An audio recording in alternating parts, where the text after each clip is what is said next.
I sat at my glass-topped executive desk, facing Alex as Grace quietly entered the room. The familiar scent of his designer cologne mixed with the aroma of freshly brewed espresso from my corner bar, a perk of the executive suite at Avalon Wealth Management. Through the floor-to-ceiling windows, Boston's financial district sparkled in the morning sun, the same view Alex had always bragged about having from his mid-level office 3 blocks away. "This must be some kind of mistake," Alex said, his usual confidence wavering as he glanced between Grace and me. "I have full access to my family's trust. My father assured me." "Your father assured you of the original terms," I interrupted, smoothly, opening a leather portfolio. "But as you might recall, or perhaps you don't, since you were in Cabo with Olivia at the time, the trust underwent a comprehensive restructuring 2 years ago." Grace placed a stack of documents on the desk, each one bearing Alex's hasty signature. I remembered watching him sign them in our kitchen, barely glancing at the pages as he rushed to catch his flight. "Another business trip," he'd said, kissing my cheek. Now I knew he'd been flying to meet Olivia in their secret paradise, paid for with our savings. "The restructuring was quite thorough," Grace explained, her legal training evident in her precise tone. "All major withdrawals require approval from the chief administrator, a position that, according to these documents, belongs to Victoria." The color drained from Alex's face as he reached for the papers with trembling hands.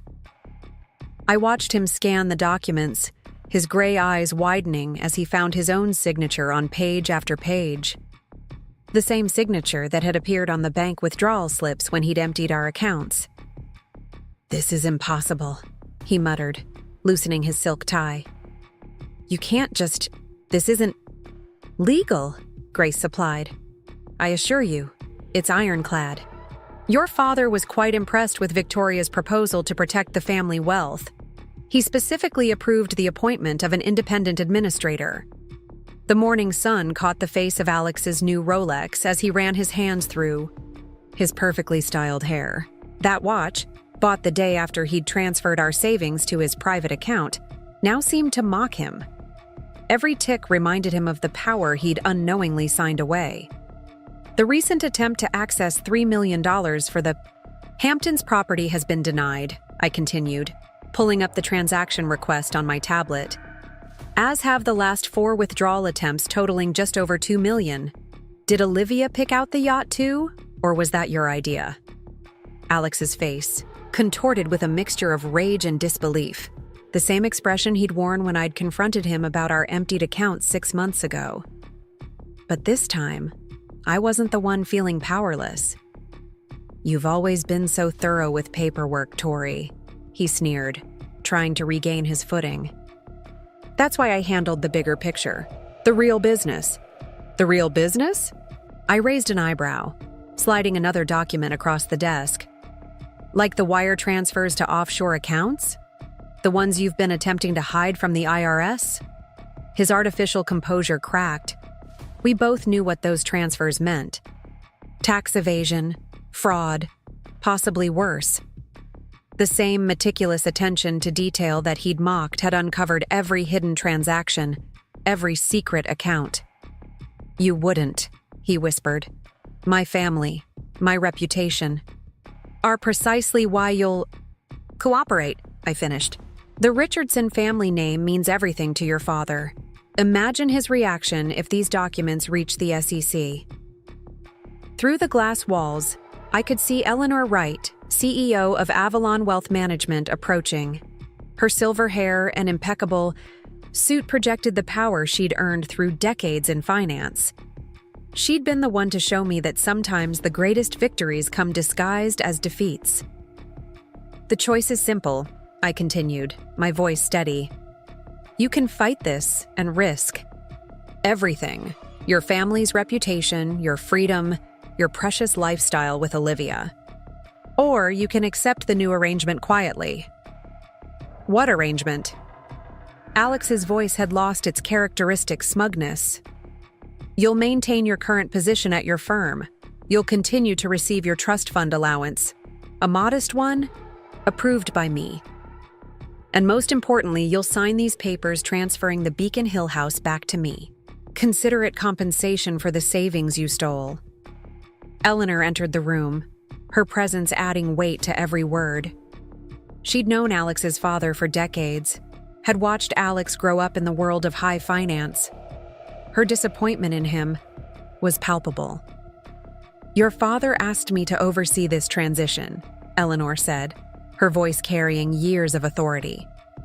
"He's quite disturbed by recent revelations about your financial indiscretions." Alex's shoulders slumped as the full impact of his situation sank in. The same man who'd laughed at my obsession with spreadsheets now sat trapped by the very details he'd ignored. The trust fund he'd taken for granted, the wealth he'd assumed, would always be his to squander, now rested in the hands of the woman he'd betrayed. "The papers need to be signed today," Grace added, sliding a fountain pen across the desk. "Unless you'd prefer to explain to your father why the SEC is investigating the Richardson family finances."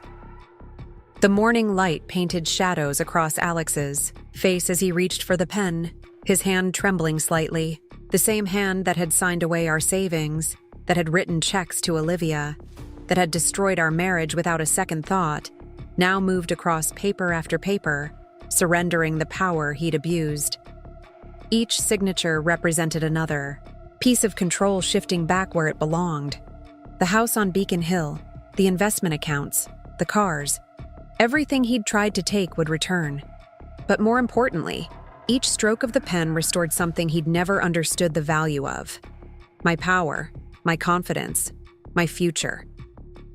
Eleanor's presence served as a reminder of everything Alex could have learned from me, everything he'd dismissed as unimportant.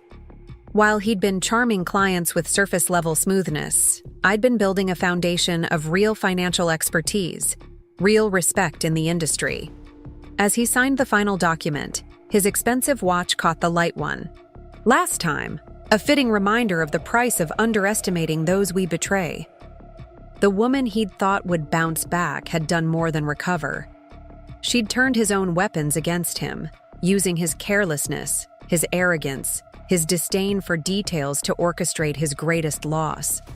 The trust fund that had funded his betrayal would now serve as the instrument of his consequence. Every withdrawal would require my approval. Every expense would pass through my hands. The power he'd taken for granted would rest with the woman he'd undervalued. Looking at him now, his polished facade cracking under the weight of reality, I felt neither triumph nor revenge. Instead, I felt something more powerful. The quiet satisfaction of justice served through intelligence rather than malice, through expertise rather than emotion. 3 months before my confrontation with Alex in the executive suite of Avalon Wealth Management, I sat alone in our luxury Beacon Hill townhouse, surrounded by evidence of his betrayal.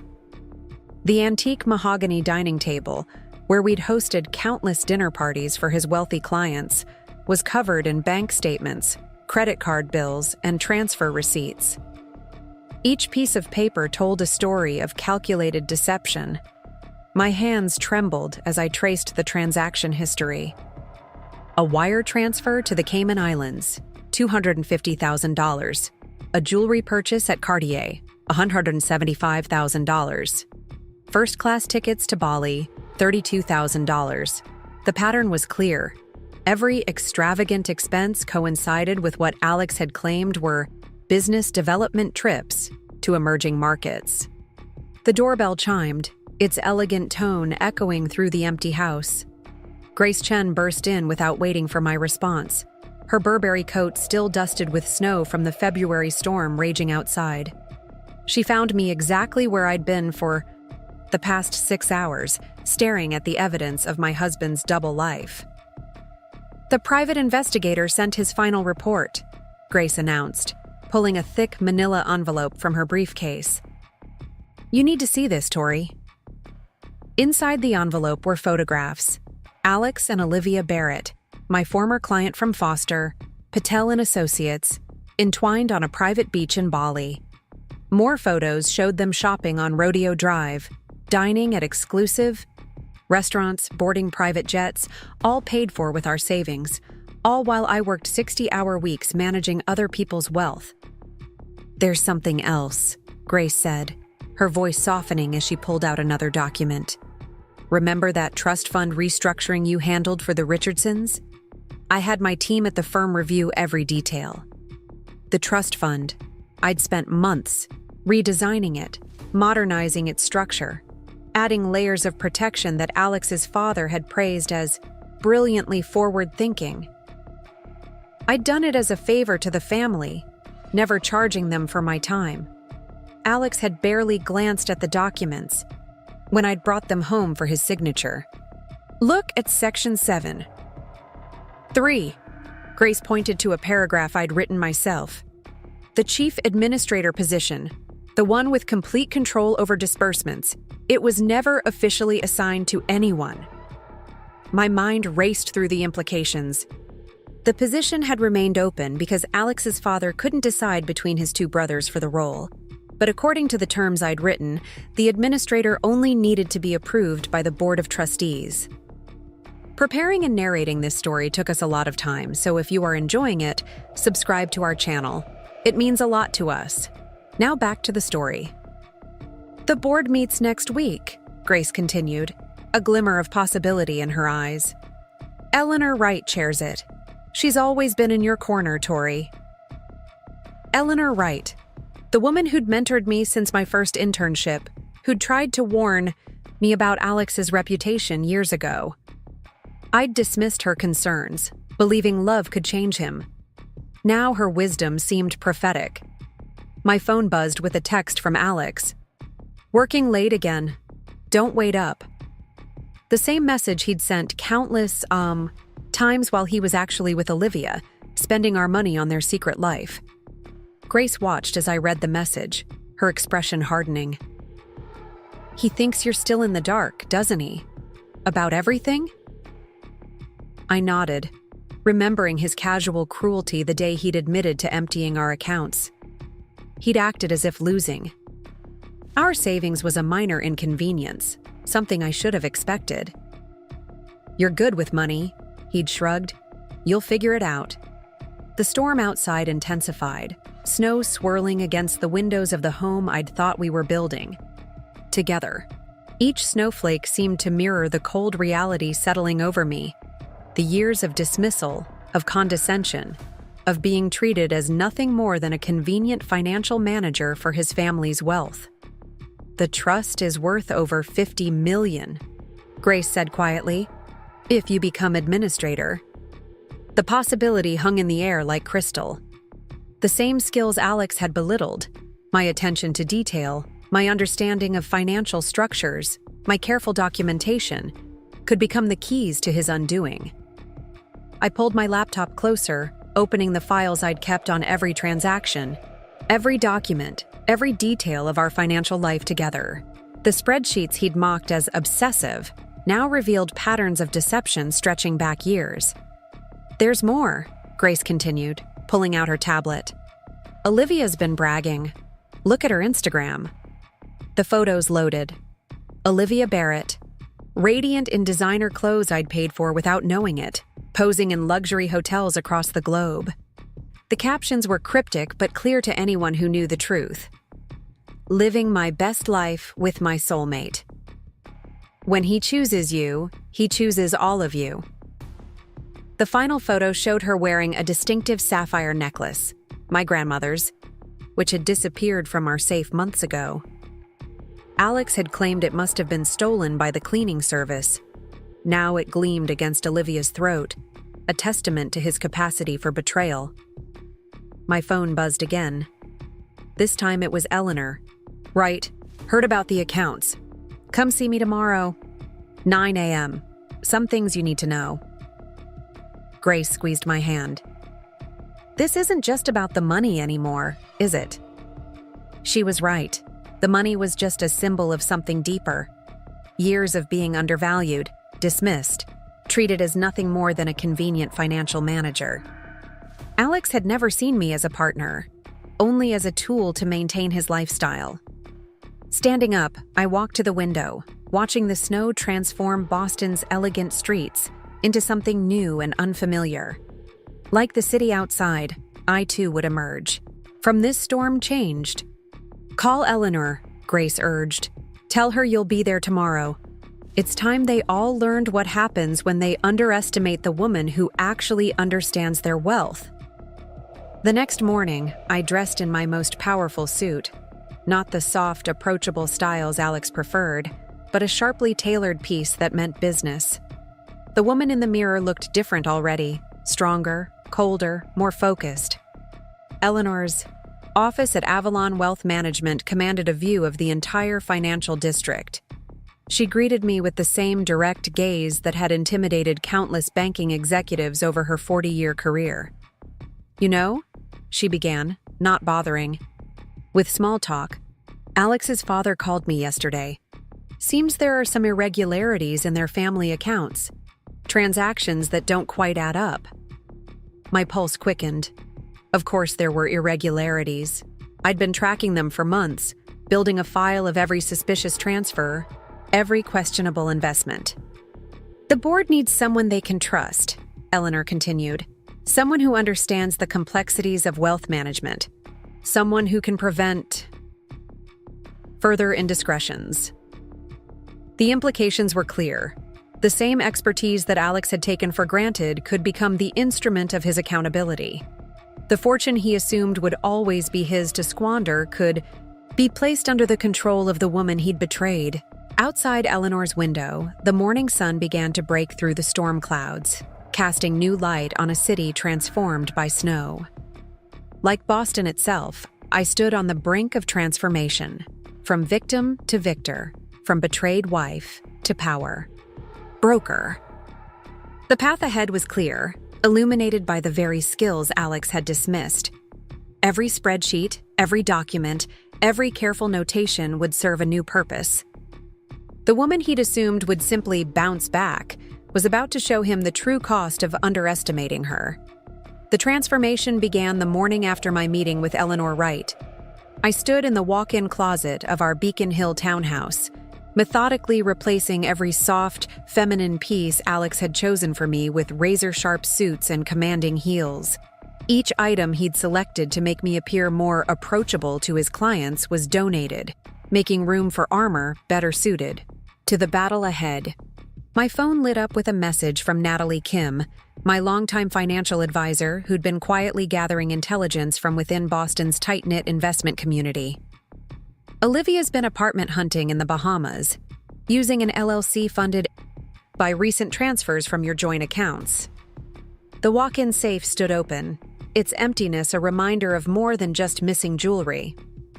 Alex had taken everything of value, including my grandmother's sapphire collection, now adorning his mistress's neck in social media posts. But he'd left behind something far more valuable: the original trust documents I'd drafted, complete, with his careless signatures. Marcus Patel's voice filled my Bluetooth earpiece as I continued my closet transformation. "The board meeting is set for Friday. Eleanor's lined up the votes. They're particularly interested in your findings about the offshore accounts." I paused at the full-length mirror, studying my reflection. The woman staring back wore a charcoal Armani suit that Alex would have hated, too powerful, too intimidating for his taste. My hair, usually styled in the soft waves he preferred, was pulled back in a sleek chignon that meant business. The doorbell chimed through the empty house. Grace Chen stood on the doorstep, holding a stack of papers and a determined expression. "You need to see these," she said, spreading documents across the kitchen island. "Alex's recent credit card statements. He's been booking appointments with high-end realtors in the Cayman Islands. Planning his escape route, no doubt." The same man who'd mocked my obsession with documentation had left a clear trail of his intentions. Every charge, every reservation, every carefully hidden transaction told the story of a man preparing to disappear with what remained of our wealth. My phone buzzed again, this time a message from Isabel Rodriguez, HR Director at Avalon Wealth Management. "Your office is ready. Corner suite, 47th floor. the team's eager to meet their new chief investment strategist. The position Eleanor had created specifically for me was more than just a job. It was a platform from which to orchestrate the reckoning Alex never saw coming. From that corner office, I would have access to every financial tool needed to unravel his carefully constructed plans. Ryan Cooper, a junior analyst I'd mentored years ago, sent a text that made my heart race. Found something in the encrypted files. Those emerging market investments? They never existed. The money went straight to private accounts in his name. The evidence was mounting, each discovery adding another layer to the case I'd present to the board. Alex had been sloppy, assuming no one would look too closely at his transactions.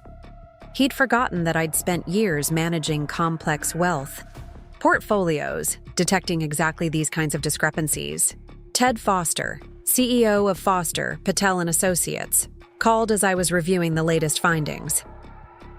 Victoria, the SEC has been asking questions about certain transactions. Seems your husband's creative accounting caught their attention. The irony wasn't lost on me. Alex had always dismissed my careful approach to wealth management as playing it too safe.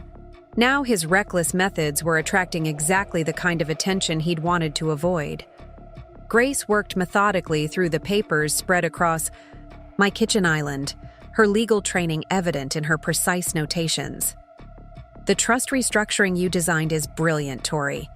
Every withdrawal, every investment decision will require the administrator's approval. And once the board confirms, your appointment. She left the implication hanging in the air like crystal. The same meticulous attention to detail that Alex had mocked would become the mechanism of his accountability. The fortune he'd taken for granted would rest in the hands of the woman he'd betrayed. My phone lit up with another message, this time from Eleanor Wright. Board members reviewed your preliminary report. They're particularly interested in the pattern of unauthorized transfers. Friday's vote is a formality at this point. Outside, Boston's financial district glittered in the morning sun. From my kitchen window, I could see the Morrison Tower where my new office waited. The same building where, in just a few days, Alex would discover exactly who controlled his family's wealth. The transformation wasn't just external. With each document I reviewed, each piece of evidence I cataloged, I felt my resolve hardening. The woman Alex had dismissed as too detail-oriented was about to show him the power of precision.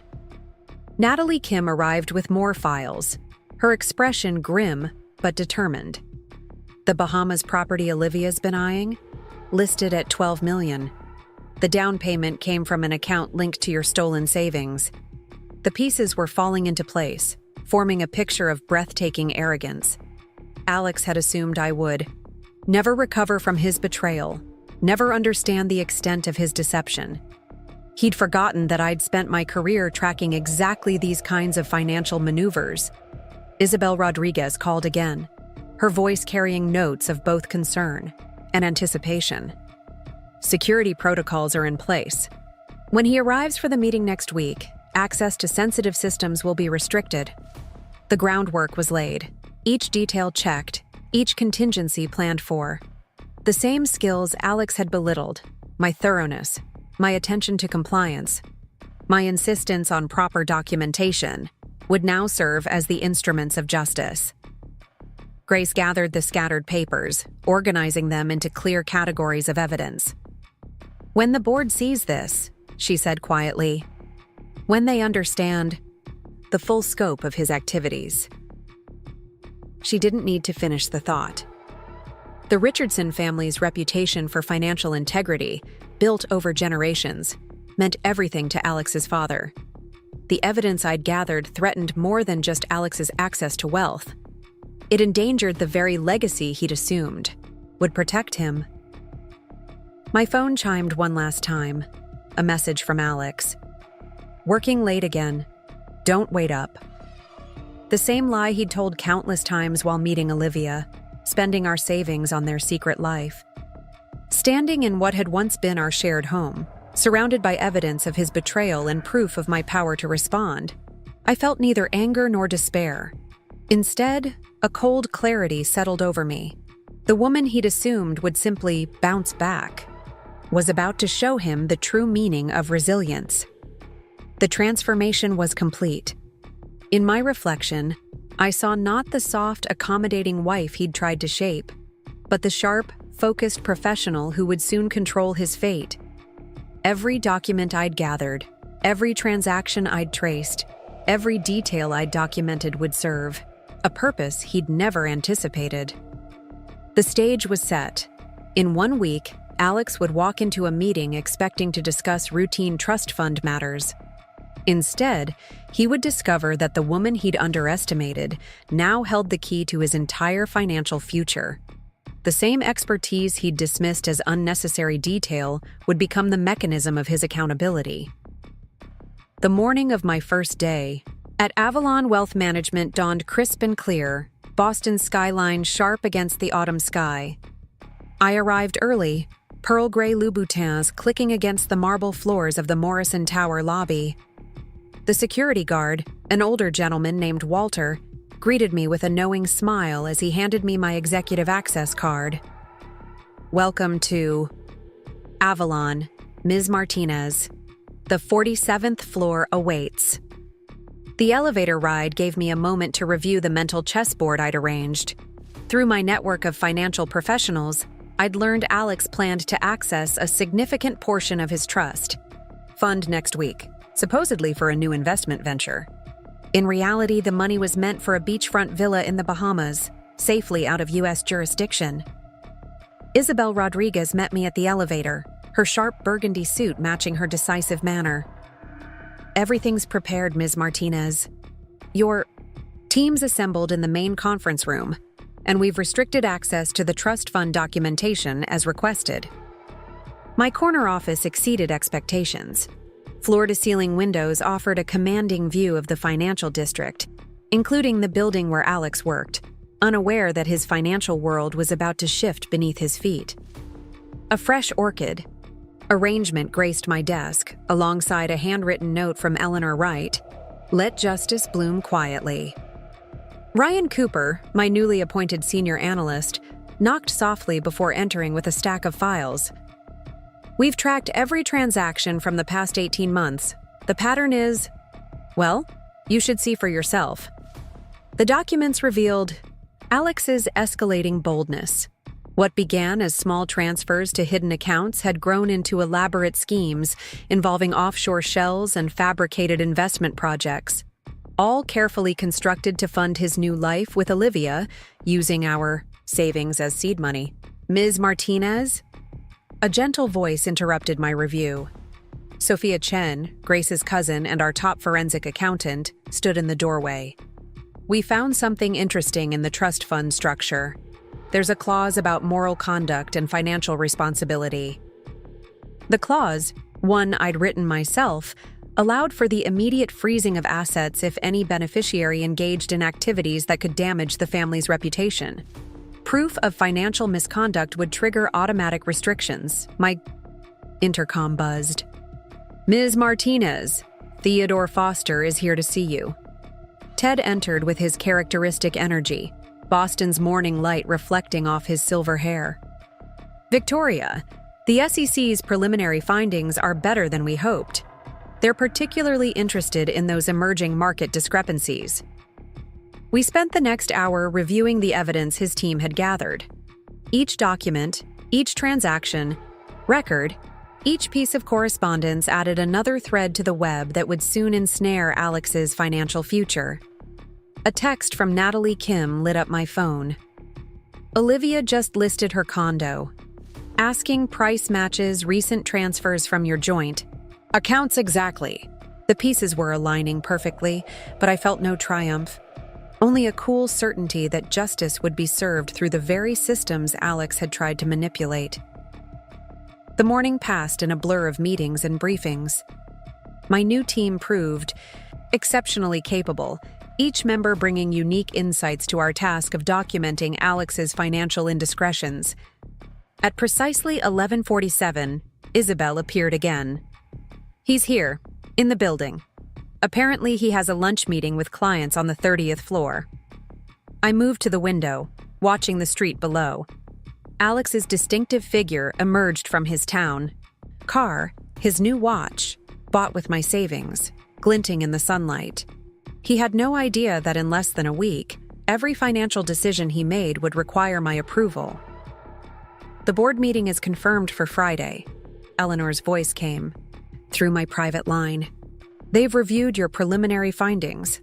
Alex's father, well, let's just say he's reevaluating certain family dynamics." Grace arrived with lunch, sushi from our favorite place in Back Bay, and more updates. "The Bahamas property? Olivia's been posting hints about it on her private Instagram. New chapter, new paradise, with coordinates that match the location." As we ate, I reviewed the trust fund documentation one final time.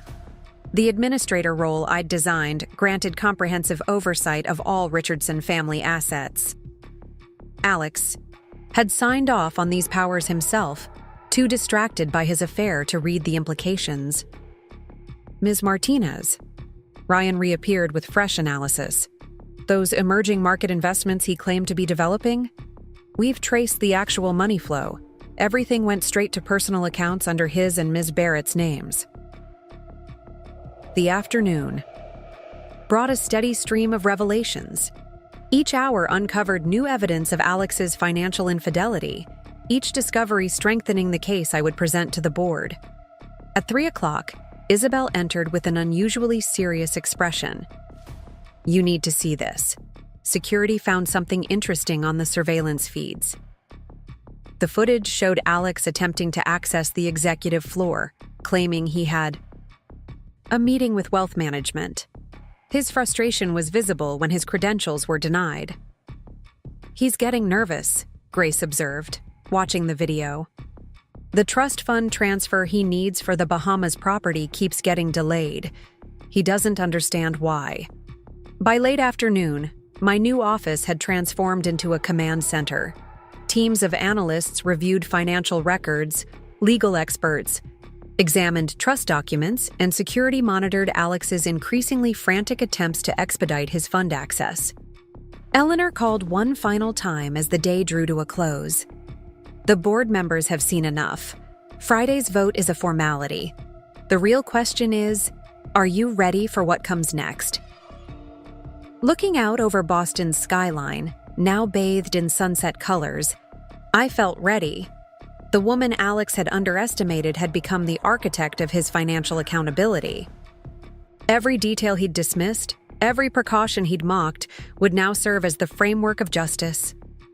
My phone buzzed with a text from Alex. "Weird day at Avalon. Tried to meet with their wealth management team about the trust fund. Something's off with the access protocols." I smiled slightly, watching the city lights begin to twinkle on.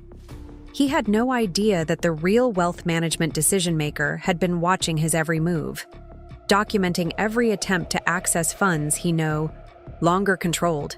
The transformation was complete. Tomorrow, Alex would discover that his financial future rested in the hands of the woman he'd betrayed. The same expertise he'd dismissed as unnecessary would become the mechanism of his accountability.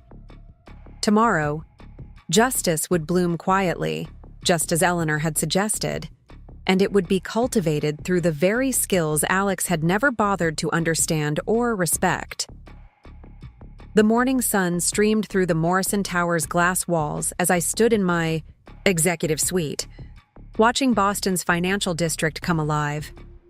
My Cartier watch, a gift to myself from my first bonus at Avalon Wealth Management, showed 8:45 a.m. In 15 minutes, Alex would arrive for what he thought was a routine trust fund review. Isabel Rodriguez entered with the latest intelligence. "He's in the lobby now, arguing with security about clearance levels. Olivia Barrett is calling repeatedly. Apparently, the Bahamas property seller needs proof of funds by noon."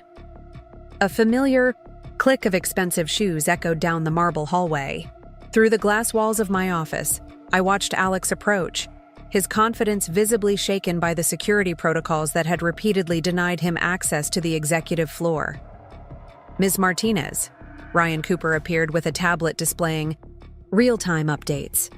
The offshore account monitoring system just flagged multiple attempted transfers. He's trying to move funds through secondary channels.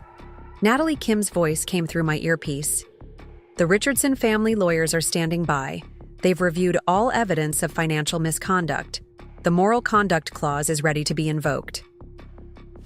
Grace Chen arrived moments before Alex reached my office, carrying a leather portfolio containing every document we'd need. The same detailed records Alex had once mocked as excessive would now serve as the foundation of his financial reckoning. "What's going on?" Alex demanded as he entered, his expensive cologne failing to mask his nervous energy. "Why are my trust fund access codes being denied? And why am I being directed to this office for approvals?" I gestured to the chair across from my desk, noting how his new watch, bought with our savings, caught the morning light. "Please, sit. We have several matters to discuss regarding the Richardson family trust." Eleanor Wright joined us silently, taking her place by the window. Her presence seemed to unsettle Alex further. He'd always been intimidated by her reputation for financial integrity. "Your recent attempt to access $3 million for what you claimed was an investment opportunity has been flagged," I began, opening a file on my laptop, along with several other concerning transactions. The color drained from Alex's face as I projected documents onto the conference room screen. Wire transfers, property listings, private jet bookings, each piece of evidence meticulously cataloged and cross-referenced. "These are private family matters," he attempted, straightening his silk tie. "The trust administrator is sitting right in front of you," Eleanor interjected smoothly. "Perhaps you should have read the documentation more carefully during the restructuring." Grace began laying out papers one by one.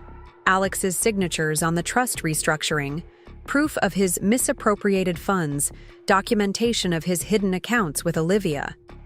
"This is ridiculous," he sputtered, but his hands trembled as he reached for the documents. "These transfers were authorized by whom?"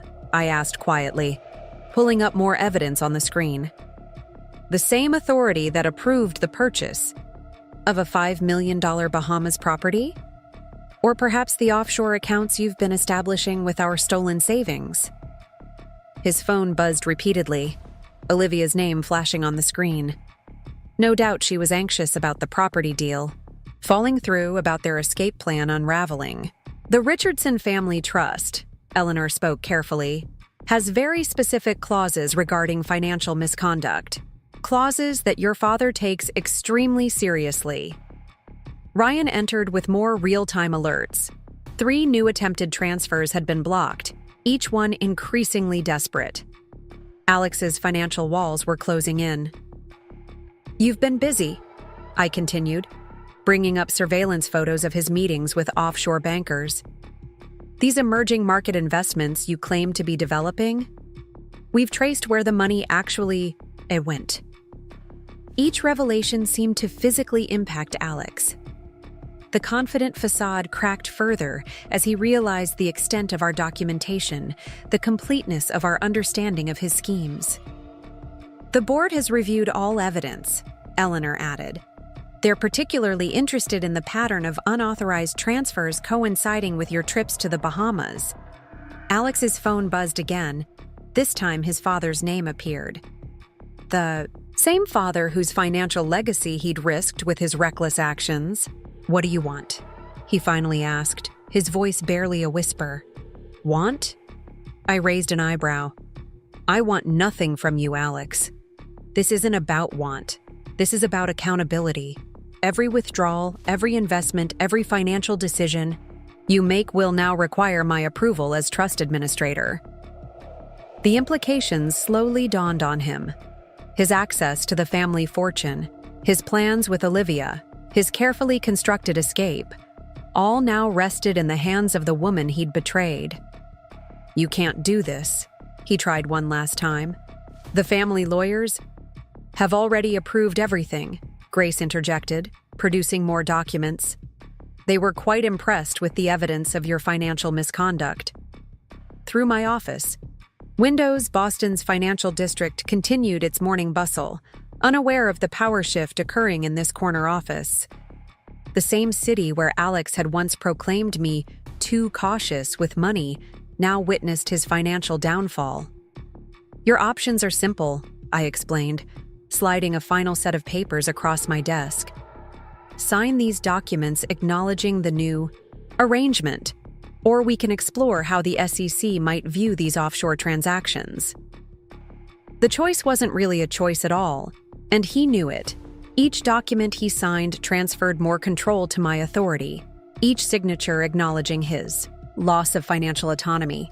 Outside, a private jet took off from Logan Airport, probably the one he'd booked for his escape with Olivia.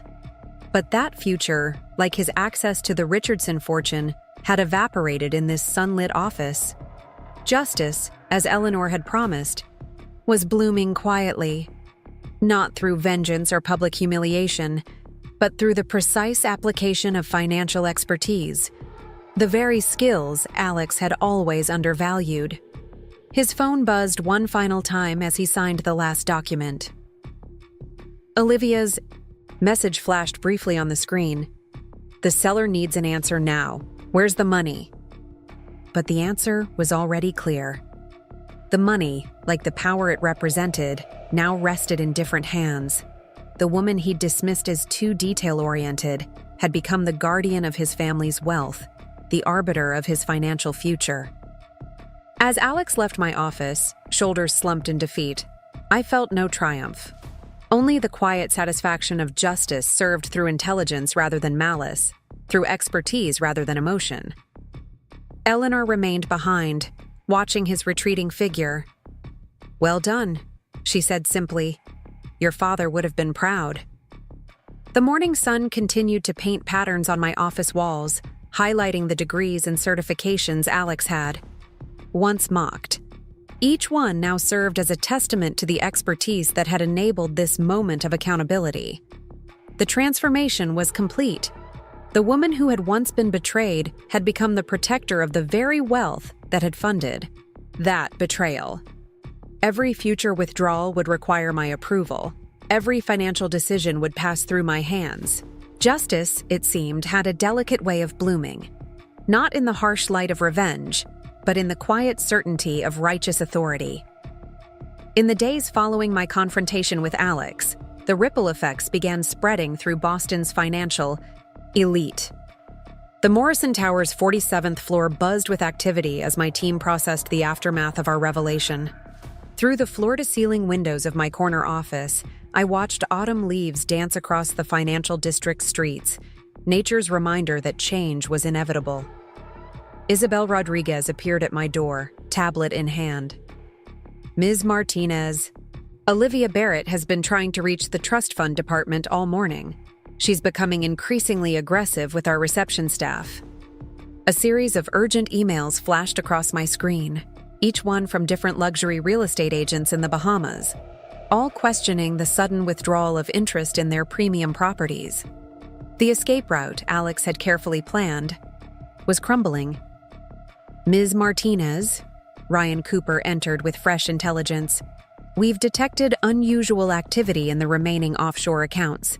Multiple attempted withdrawals, all denied by our new security protocols." The morning's financial reports painted a clear picture of desperation. Alex had spent the night attempting to access any funds he could, each transaction bouncing against the walls of protection I'd established. His golden parachute had transformed into a cage of his own making. Grace Chen arrived with her signature leather briefcase and a satisfied smile. "The Richardson family lawyers just called. They're initiating a full audit of Alex's department. Apparently, some of his clients have raised concerns about their investment strategies." Through my office windows, I could see Alex in his building across the street, pacing his corner office like a caged animal. His phone hadn't stopped ringing, a symphony of consequences playing out in real time. "The property developer in the Bahamas sent this," Natalie Kim said, forwarding an email. "They're requiring proof of funds by end of day, or they're accepting another offer." The proof would never come. Every account Alex tried to access now required my authorization, a fact he was learning with increasing desperation. The man, who had once dismissed my financial acumen as excessive caution, now found himself bound by the very systems I'd created. Eleanor Wright's voice came through my private line. "Victoria, Alex's father wants to meet. He's disturbed by the preliminary audit findings." The meeting was set for noon at Avalon's executive dining room. I chose my outfit carefully, a midnight blue Chanel suit that radiated authority. The woman Alex had tried to shape into a docile wife now dressed for the power she wielded. "Mr. Richardson," I greeted my former father-in-law as he entered.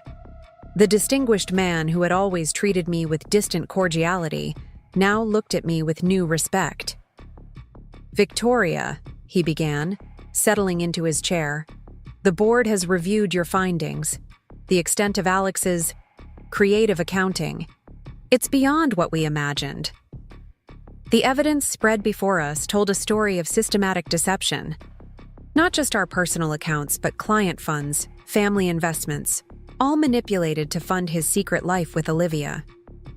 "There's more," I said quietly, sliding across a folder containing the latest discoveries. "The emerging market investments he claimed to be developing? They don't exist. The money went directly to private accounts." Theodore Foster joined us, his legal expertise adding weight to each revelation. "The SEC is particularly interested in these patterns. The Richardson name carries too much weight to ignore such discrepancies." A text from Isabel lit up my phone. "Olivia Barrett just tried to access the executive floor. Security turned her away. She's threatening to go to the press." Let her, I thought. Every document was in order, every transaction tracked, every decision documented. The press would find only a story of financial accountability replacing reckless privilege. "The trust fund," Mr. Richardson said heavily, "it must remain under your administration. The family's wealth needs protection. From our own blood, it seems." The irony wasn't lost on anyone. The same expertise Alex had belittled would now safeguard his family's legacy from his own destructive impulses. Ryan appeared with more updates. "The Bahamas property deal just fell through. The seller's agent sent confirmation. They're moving forward with another buyer." Through the restaurant's windows, I could see Alex's building.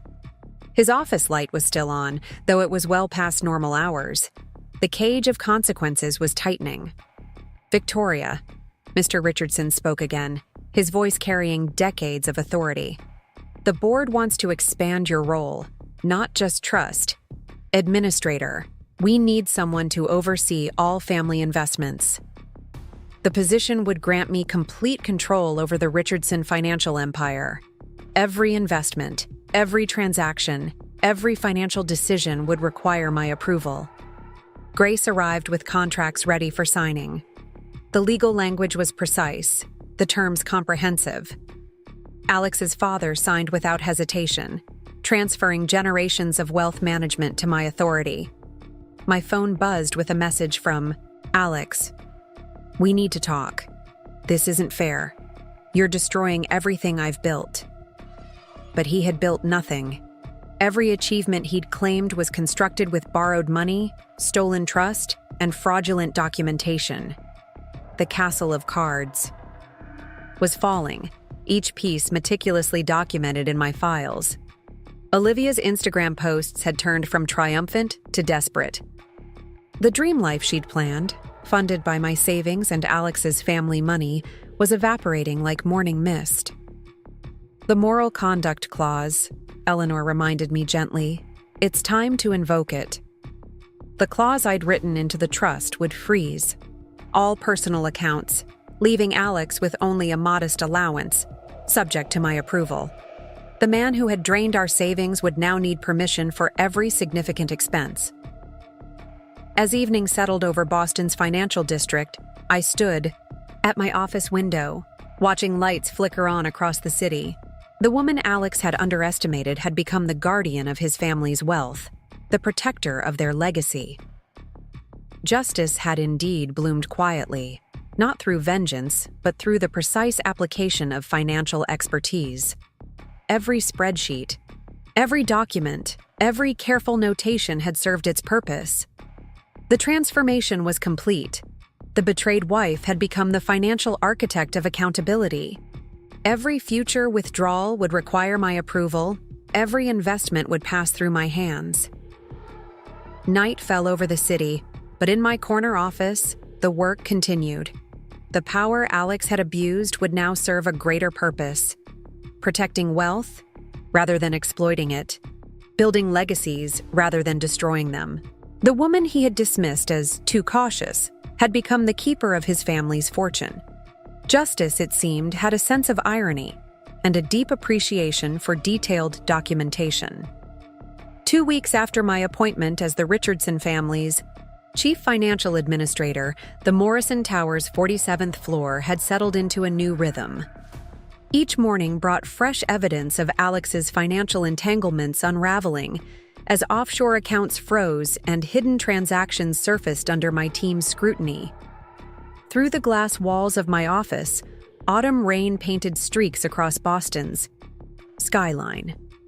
Isabel Rodriguez stepped in, her expression concerned. "Ms. Martinez, we have a situation. Olivia Barrett is in the lobby again, demanding to speak with someone about the trust fund. She's threatening to reveal confidential information to financial journalists." A quick glance at my security feed showed Olivia, designer handbag clutched, like a shield, gesturing angrily at the front desk staff. The same bag, I noted, that had appeared on her Instagram months ago with the caption, "When he spoils you right, purchased with money from our joint accounts." "Ms. Martinez," Ryan Cooper entered with fresh analysis. "We've completed the audit of Alex's client portfolios. The discrepancies, they're worse than we thought. He's been running a complex scheme, using new client investments to cover unauthorized withdrawals from existing accounts." Eleanor Wright's voice came through my private line, her tone grave. "Victoria, the SEC investigators just left my office. They're particularly interested in a series of transactions Alex approved last spring, all tied to non-existent emerging market ventures. My screens displayed real-time alerts from our monitoring systems. Alex had spent the morning attempting to access various accounts, each attempt more desperate than the last. The golden handcuffs I'd designed were working perfectly. Natalie Kim appeared with a stack of documents. The forensic accounting team found something interesting in the Cayman Islands records. Alex has been maintaining a separate portfolio there, funded entirely through manipulated client fees. Grace Chen joined us, her legal expertise immediately focusing on the implications. This goes beyond personal misconduct. He's violated multiple securities regulations. The Richardson family name won't protect him from these discoveries. A text message lit up my phone, from Alex's father. "Meeting in 10 minutes. Boardroom. Bring everything you've found." The elevator ride to the executive floor gave me time to absorb the magnitude of what we'd uncovered. Alex hadn't just betrayed me personally. He'd constructed an elaborate financial house of cards that threatened his family's entire legacy. Theodore Foster waited in the boardroom with Mr. Richardson, both men's faces grave as I presented the latest findings. Each document revealed new layers of deception: client funds diverted, investment returns manipulated, regulatory requirements ignored. The full scope of his activities, I explained, displaying complex transaction maps on the screen, suggests this has been going on for years. Each questionable investment was carefully hidden behind layers of legitimate business. Mr. Richardson's hands trembled slightly as he reviewed the evidence. The distinguished patriarch who had built much of the family's wealth now faced the reality that his son had nearly destroyed it. "There's more," I continued, pulling up surveillance photos. These meetings with offshore bankers, they weren't about emerging market investments. He was setting up shadow accounts, preparing for a complete disappearance. Isabel's voice came through my earpiece. "Olivia Barrett just gave an interview to a financial blog. She's claiming insider knowledge of Richardson family investments. Let her talk, I thought. Every transaction was documented, every decision logged, every move tracked with precision. The truth would only verify my authority. The trust fund. Restructuring, Mr. Richardson said heavily. You designed it knowing this might happen, didn't you? The question hung in the air like crystal. I had indeed created the structure with protection in mind, though I'd never imagined the full extent of what I'd need to protect against. Ryan arrived with more urgent updates. The Bahamas property developer just released their escrow documents. The deposits Alex made. They were drawn from client investment accounts. Through the boardroom windows, I could see Alex's office in the building across the street. He sat at his desk, tie loosened, the picture of desperation as he presumably tried to salvage what remained of his plans. The board needs to act, Theodore Foster advised, his legal perspective cutting through emotion.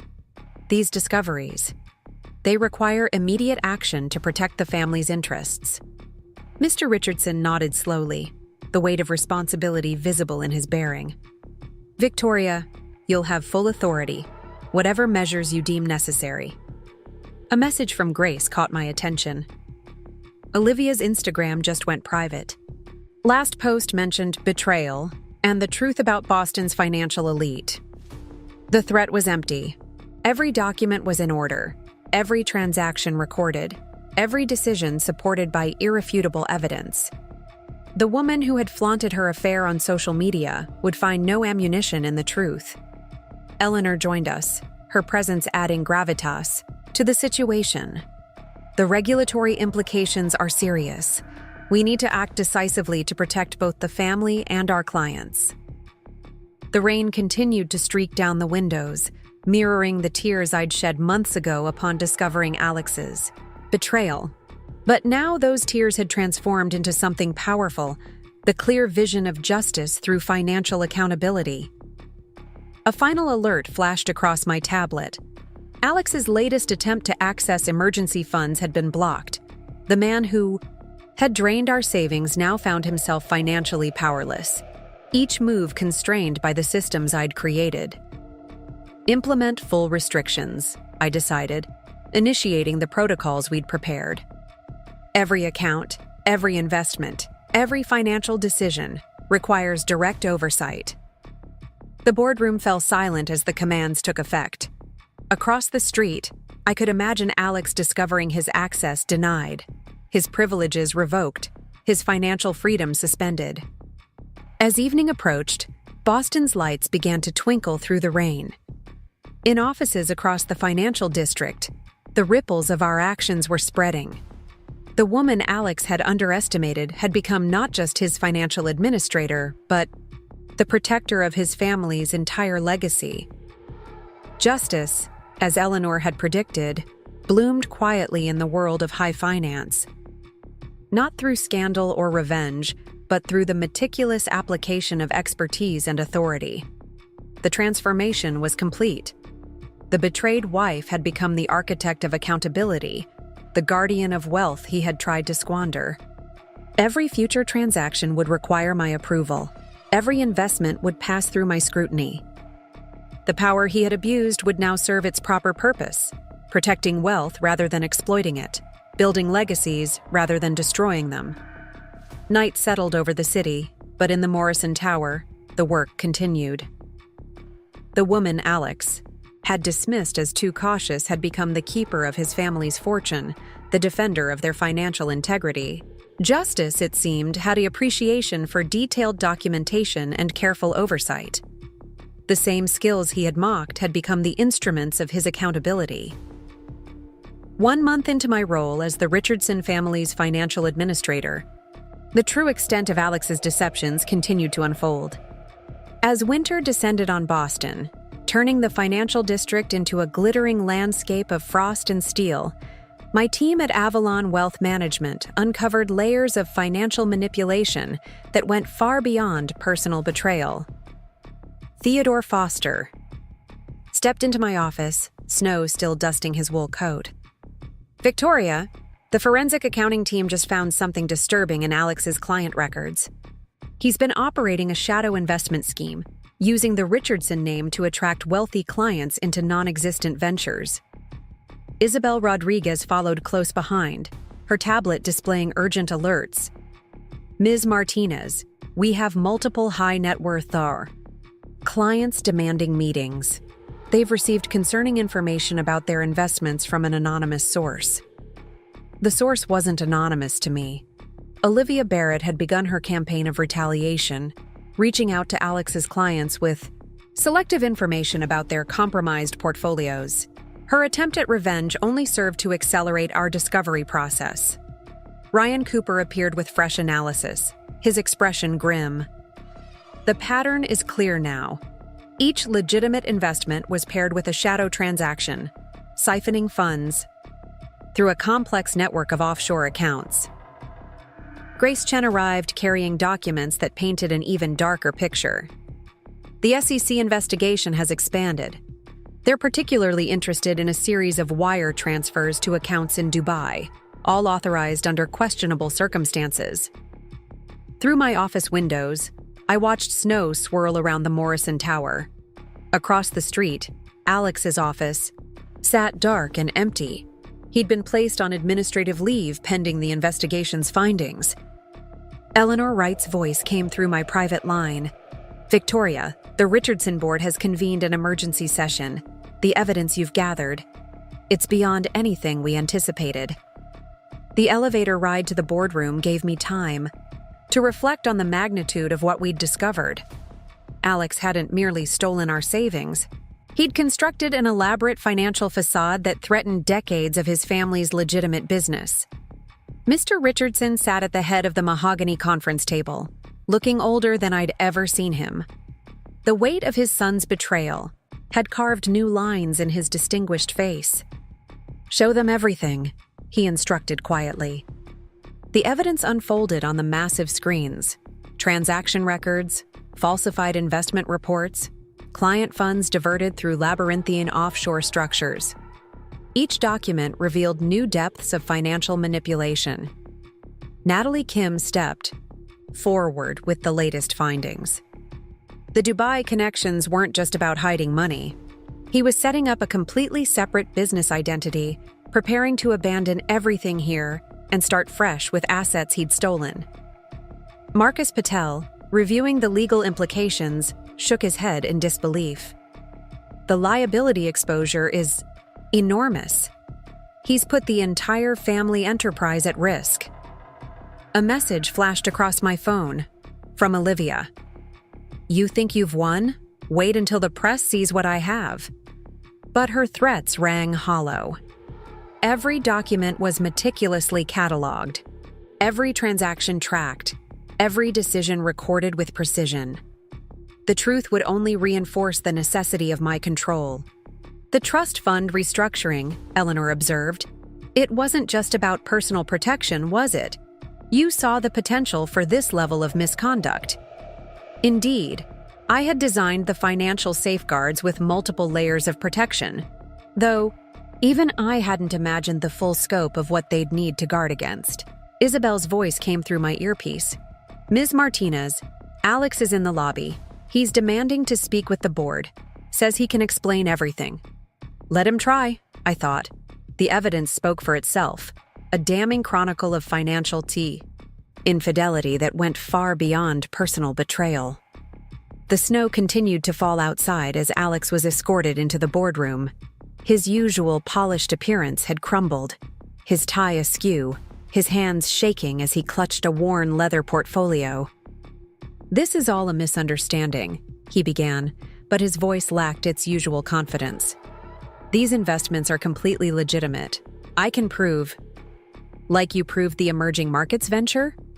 I interrupted quietly, bringing up documentation of the non-existent projects. "Or perhaps you'd like to explain the Dubai accounts." Each piece of evidence seemed to physically impact him. The man who had once dominated boardrooms with charm and confidence now struggled to form coherent explanations. Theodore Foster added his legal perspective. The SEC has enough evidence to pursue criminal charges. The only question is how to proceed while protecting innocent parties. Alex's father spoke for the first time, his voice heavy with disappointment. The family name. Generations of trust. How could you risk everything for this? Through the floor-to-ceiling windows, Boston's financial district sparkled under fresh snow. The same view Alex had enjoyed while building his house of cards now witnessed its final collapse. Grace arrived with more urgent news. Olivia started reaching out to financial journalists. She's offering to expose what she calls systemic corruption in the Richardson empire. But her attempts at revenge would only validate our actions. Every document was in order, every transaction logged, every decision supported by irrefutable evidence. The moral conduct clause, Mr. Richardson said heavily. It must be fully enforced, no exceptions. The clause I'd written into the trust would do more than restrict access to funds. It would sever Alex's connection to the family's financial empire entirely. As evening approached, the snow created a hushed atmosphere over the city. In offices, throughout the financial district, the implications of our discoveries rippled outward. The transformation was absolute. The woman Alex had betrayed had become not just his financial administrator, but the savior of his family's legacy. Every future transaction, every investment, every financial decision would pass through my scrutiny. Night fell softly over Boston. But in the Morrison Tower, justice continued its quiet work. The power Alex had abused would now serve its intended purpose, protecting wealth rather than exploiting it, preserving legacies rather than destroying them. The woman he had underestimated had become the guardian of everything he'd tried to steal. Every document, every spreadsheet, every careful notation stood as testament to the expertise he'd dismissed. Justice, it seemed, had a perfect memory for financial details and an appreciation for meticulous record-keeping. The same skills he had mocked had become the instruments of his complete accountability. In my spacious office at the Morrison Tower, winter sunlight cast long shadows across the polished hardwood floors. The morning financial reports painted a clear picture of the Richardson Empire's transformation under my stewardship. Client confidence had been restored, investment portfolios restructured, and the shadow of Alex's manipulations steadily erased. Isabel Rodriguez entered with her morning briefing. The Dubai authorities have frozen the last of the hidden accounts. Everything's been traced back to its sources. The clients whose funds were diverted will be made whole. Through the floor-to-ceiling windows, I watched a sleek black car pull up to the curb. Olivia Barrett emerged, her designer wardrobe noticeably less extravagant than in her recent social media posts. The financial restrictions had begun to bite. Ms. Martinez, Ryan Cooper appeared with fresh analysis. The forensic team has completed their final report, the full scope of the scheme. It's remarkable. Every legitimate transaction had a shadow component, all designed to funnel money into personal accounts. Eleanor Wright's voice came through. My private line. Victoria, the board has reviewed the recovery plan. They're impressed. The Richardson name will survive this, thanks to your intervention. Grace Chen arrived carrying documents that would complete Alex's financial separation from the family empire. The papers are ready. Once these are signed, his access to every account, every investment vehicle, every financial resource will be permanently restricted. A message flashed across my screen from Alex's father. It's time. The final meeting is set for noon. The winter morning had turned bright and cold, sunlight reflecting off fresh snow as I prepared for the confrontation that would end this chapter. My Armani suit, in a deep midnight blue, represented power rather than conciliation. Marcus Patel joined us in the conference room, his legal expertise adding weight to what would follow. The terms are non-negotiable. He either accepts complete financial oversight or faces the full consequences of his actions. Through the glass walls, I watched Alex arrive. Gone were the confident stride and expensive accessories. The man who had once dominated these halls now moved like a shadow of himself. "Before we begin," I said as he took his seat, "you should know that we've uncovered everything. The Dubai accounts, the shadow investments, the client funds you diverted, all of it." Natalie Kim presented the evidence methodically. Each document revealed another layer of financial infidelity. Each spreadsheet told another story of betrayal, on a grand scale. Theodore Foster spoke from his position at the head of the table. "The SEC investigation has concluded. They're prepared to proceed with charges unless we implement immediate reforms." Alex's face, once handsome with privileged confidence, had grown gaunt with the strain of his unraveling schemes. "You don't understand," he began, but his voice lacked conviction. "These investments were meant to fund your escape?" I finished quietly. "The house in Dubai, the offshore accounts, the new identities? We found it all, Alex." Isabel's voice came through my earpiece. "Olivia Barrett is attempting to access the executive floor again. Security has detained her." A text message lit up my phone from Olivia herself. "You think this ends here? I know things about the Richardson family." But her threats meant nothing now. Every document was secured, every transaction verified, every decision recorded with unassailable precision. "The moral conduct clause," Mr. Richardson spoke heavily, "will be invoked in its entirety. Victoria will maintain complete control of all family financial matters." Ryan appeared with real-time updates from our monitoring systems. The last of Alex's hidden resources were being systematically identified and frozen. The winter sun had reached its zenith, casting no shadows as Alex faced the consequences of his actions. The man who had drained our savings, betrayed our marriage, and nearly destroyed his family's legacy now sat powerless before the evidence of his own misconduct. Grace presented the final documents. Each signature would further restrict his access to the wealth he had abused, each initial another lock on the financial cage he had built for himself. Through the windows, Boston's financial district continued, its bustling pace, unaware of the power shift occurring in our conference room. The same city where Alex had once proclaimed himself untouchable now witnessed his complete financial surrender. Eleanor Wright's presence added gravitas to the proceedings. She had watched my transformation from betrayed wife to financial guardian, her mentorship helping forge this moment of justice. "The terms are simple," I explained, my voice carrying the authority of absolute certainty. "Every expense, every transaction, every financial decision requires my explicit approval." The evidence of his schemes covered the conference table. Falsified investment reports, manipulated client accounts, the elaborate web of offshore transfers that had funded his planned disappearance. "Sign," his father commanded quietly. "Sign, or we proceed with full disclosure to the authorities." The pen moved across paper, each signature another piece of Alex's financial autonomy surrendered to my control. The man who had mocked my attention to detail now found himself bound by the very systems he had dismissed. As evening approached, the winter sun painted the city in shades of gold. The transformation was complete.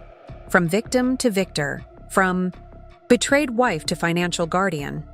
Justice had indeed bloomed quietly in the world of high finance. Not through scandal or revenge, but through the meticulous application of expertise and authority. The power he had abused would now serve its proper purpose, protecting wealth rather than exploiting it, building legacies rather than destroying them. Night fell over Boston, but in the Morrison Tower, the work continued. The woman Alex had underestimated had become the keeper of his family's fortune, the defender of their financial integrity. The same skills he had mocked had become the instruments of his complete accountability, the means of his financial reckoning. Through the darkness, the city lights twinkled like stars, each one a reminder that sometimes justice comes not through destruction, but through the quiet power of reclaimed authority. In my executive office at Avalon Wealth Management, Spring sunlight bathed the city in a warm glow. 6 months had passed since I'd assumed control of the Richardson family finances, and the transformation was evident in more than just spreadsheets and account balances. Isabel Rodriguez entered with the quarterly reports. Ms. Martinez, client confidence has reached an all-time high. The restructured investment portfolios are outperforming market expectations by significant margins. The Morrison Towers glass walls offered a clear view of the financial district blooming into new life. Cherry blossoms lined the streets where once I'd walked, devastated by the discovery of Alex's betrayal. Now those same streets witnessed my daily arrival as the guardian of his family's legacy. "Victoria?" Eleanor Wright's voice carried warmth as she joined me at the window. "The board wants to discuss expanding your role. They're considering creating a new position, Chief Legacy Officer for all Richardson holdings." A message from Natalie Kim appeared on my screen. "Final audit complete. Every diverted fund has been traced and restored. Client accounts are fully secured." Grace Chen arrived with a stack of documents that chronicled our success. "The SEC has formally closed their investigation. Your restructuring plan exceeded all regulatory requirements. They're actually using it as a model for other family offices." Ryan Cooper stepped in, his expression bright. "The last of the shadow accounts has been dismantled. The financial safeguards you implemented have created an impenetrable system." Through the glass walls, I watched young analysts hurrying through the morning crowd. They moved with purpose, no longer afraid of arbitrary power or retribution. The culture of fear Alex had cultivated had been replaced by one of integrity and mutual respect. Theodore Foster joined our morning briefing, his legal perspective adding depth to our achievements. "The reforms you've implemented are revolutionary. Other wealthy families are reaching out, wanting to adopt similar protections." My phone lit up with a text from Mr. Richardson. "Board meeting at noon. Time to discuss the future." The spring morning had turned vibrant, sunlight dancing off the buildings as I prepared for another milestone. My Chanel suit, in a deep emerald green, symbolized growth and renewal rather than power and control. Marcus Patel met me at the elevator, his expression satisfied. "The legal framework you've created is bulletproof. No one will ever be able to manipulate these assets again." In the boardroom, morning light streamed through vast windows, illuminating faces that had grown familiar over months of transformation. Each member represented a different aspect of the victory we'd achieved, not just over financial misconduct, but over the abuse of trust itself.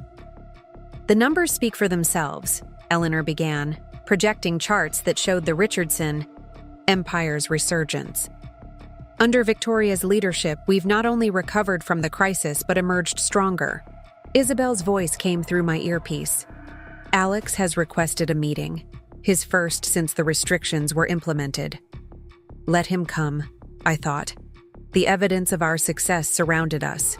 Restored client trust, strengthened financial controls, a legacy preserved rather than squandered. Through the windows, spring breeze rustled new leaves on the trees lining the financial district. The same streets where I'd once walked in shock at the discovery of our emptied accounts now witnessed a different kind of awakening. "The ethical investment protocols you've implemented," Theodore noted, "they're attracting a new class of clients, people who want more than just returns. They want integrity." Ryan appeared with live updates from our monitoring systems. Every transaction, every investment, every financial decision flowed smoothly through the safeguards we'd created. The spring sun reached its peak as we reviewed the transformation. Portfolios that had once concealed manipulation now stood as models of transparency. Accounts that had funded betrayal now served legitimate growth. Grace presented the latest analysis of our reforms. Each page told a story not just of recovery, but of revolution in wealth management. The systems I'd designed had become a blueprint for protecting family legacies. "Your father would have been proud," Eleanor said softly, her hand resting briefly on my shoulder. "He always said true wealth was built on trust, not tricks." The memory of my father, A small-town accountant who'd taught me the value of financial integrity added sweetness to the moment. His lessons about trust and responsibility had guided my reconstruction of the Richardson empire. Through the boardroom, windows, Boston's financial district buzzed with renewed energy. The same city that had witnessed my darkest moments now celebrated the light of transformation. Natalie brought word from our client services team. Families across the country were reaching out, seeking to implement our protection protocols. The ripples of our revolution were spreading far beyond Boston. As afternoon light filled the boardroom, Mr. Richardson spoke with quiet certainty. "What you've built here, Victoria, it's more than just financial reform. It's a new model for preserving family wealth with integrity." The evidence of our success lay in more than just numbers. It showed in the restored confidence of clients, the renewed pride of employees, the strengthened foundations of a legacy almost lost. Spring breeze carried the scent of new beginnings through open windows. The transformation hadn't just saved a family's wealth. It had created a template for protecting all family legacies from betrayal and abuse. Outside, cherry blossoms danced on the wind, nature's reminder that beauty can emerge from the harshest seasons. The woman who had once been betrayed had become not just a guardian of wealth, but a pioneer in financial protection. As evening approached, the city took on a gentle glow. The power I now held served not domination, but preservation, not control, but protection. The skills that had once been mocked had become more than just instruments of accountability. They had evolved into tools for transforming the very nature of wealth management. Through the softening light, Boston's financial district prepared for evening. In offices throughout the city, the impact of our reforms continued to ripple outward, changing how families protected their legacies. The woman Alex had underestimated had become more than just the keeper of his family's fortune. She had become a creator of new standards for financial integrity. Justice, it seemed, could do more than bloom. It could transform entire landscapes of power and trust. Night fell gently over the city, but in the Morrison Tower, the light of transformation continued to shine. The same expertise that had exposed betrayal now lit the way toward a future where wealth served integrity rather than exploitation. Through the darkness, Boston's lights sparkled with renewed promise. Each one a reminder that sometimes the greatest victories come not through dominance, but through the quiet power of principled protection. 1 year after assuming control of the Richardson Family Trust, I stood in my executive suite at the Morrison Tower, watching summer sunrise paint Boston's skyline in shades of possibility. The morning light caught the edge of my newest achievement, a Crystal Award recognizing innovative reforms in family wealth management. Isabel Rodriguez entered with the annual report, her smile reflecting our shared pride. "The numbers are extraordinary, Ms. Martinez. The Richardson portfolio has grown by 40% under your stewardship. More importantly, every penny is ethically invested and fully secured." Through floor-to-ceiling windows, I observed the bustling financial district below. Early morning traders hurried past the spot where, 1 year ago, I'd discovered the full extent of Alex's betrayal. Now those same streets witnessed my daily arrival as an architect of financial revolution. "Victoria," Eleanor Wright appeared, her silver hair gleaming in the morning light. "The International Banking Commission wants you to keynote their symposium. Your protection protocols are changing how family offices operate worldwide." Grace Chen arrived carrying proposals from 3 more wealthy families, each seeking to implement our safeguard systems. "They're calling it the Martinez method," she said, spreading documents across my desk. "A complete approach to protecting generational wealth from internal threats." Ryan Cooper stepped in with fresh analytics. "The latest security scan shows 0 anomalies. The protective framework you designed is completely impenetrable. Other firms are scrambling to replicate it." Through glass walls, I watched young professional women striding purposefully through the morning crowd. They moved with confidence, inspired by the story of transformation that had become legend in Boston's financial circles. Theodore Foster joined our morning meeting, his legal wisdom adding depth to our discussion. The regulatory agencies are incorporating your standards into their new guidelines. You've created more than just reforms. You've sparked an evolution in wealth management. My phone illuminated with a message from Mr. Richardson. Board. Meeting at 10. Time to discuss your vision for the next decade. Summer light streamed through vast windows as I prepared for another milestone. My custom-tailored suit in deep sapphire blue represented not just authority, but innovation and forward thinking. Marcus Patel met me outside the boardroom, his expression victorious. The last of Alex's hidden ventures has been dismantled. Every client has been made whole.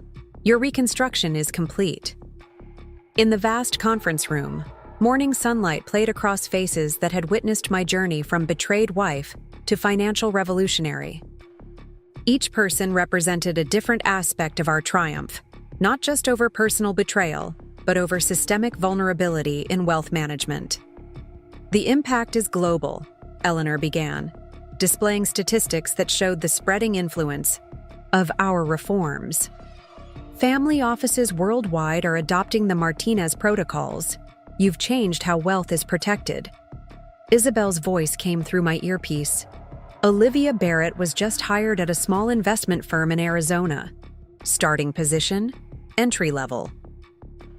The information caused no reaction. Success had moved me beyond the need for satisfaction in others' setbacks.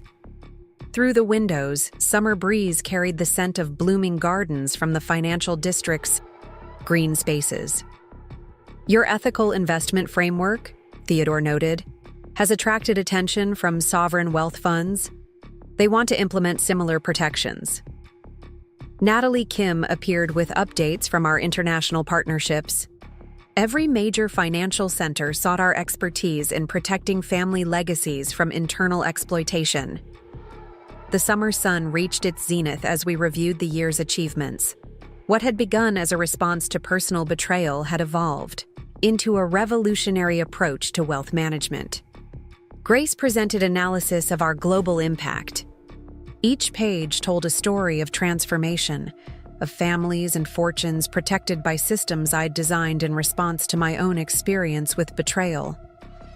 You've created something extraordinary, Eleanor observed, her eyes bright with pride. Not just protection for one family's wealth, but a new standard for financial integrity. Through vast windows, Boston's financial district hummed with energy. The same city that had witnessed my darkest moments now celebrated the light of innovation I'd brought to wealth management. Natalie brought reports from financial media. Our protocols were being hailed as the most significant advance in family office management in decades. The ripples of our revolution had become waves of change. As afternoon light filled the boardroom, Mr. Richardson spoke with quiet certainty. What began as protection for our family has become a gift to all families who seek to preserve their legacy with integrity. The evidence of our success lay in more than just numbers. It showed in the grateful messages from families whose wealth we'd secured, in the industry awards recognizing our innovation, in the global adoption of our protection protocols. Summer breeze carried inspiration through open windows. The transformation hadn't just secured one family's fortune. It had created a new paradigm for protecting generational wealth from betrayal and abuse. Outside, trees swayed gently, nature's reminder that strength could emerge from storms. The woman who had once been betrayed had become not just a guardian of wealth, but a pioneer in financial protection. As evening approached, the city took on a golden glow. The power I now held served not just preservation, but innovation. Not just protection, but progress. The skills that had once been mocked had become more than tools of accountability. They had evolved into instruments of global financial reform. Through the softening light, Boston's financial district prepared for evening. In offices throughout the world, our protocols continued to transform how families protected their legacies. The woman Alex had underestimated had become more than just the keeper of his family's fortune. She had become a creator of new standards for financial integrity that would protect generations to come. Justice, it seemed, could do more than bloom. It could evolve into innovation that transformed the very landscape of wealth management.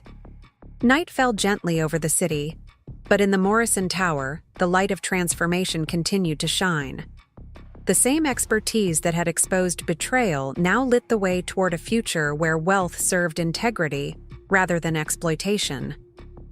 Through the darkness, Boston's lights sparkled with renewed promise, each one a reminder that sometimes the greatest victories come not through revenge, but through the quiet power of revolutionary change. Up next, you've got two more standout stories, right on your screen. If this one hit the mark, you won't want to pass these up. Just click and check them out.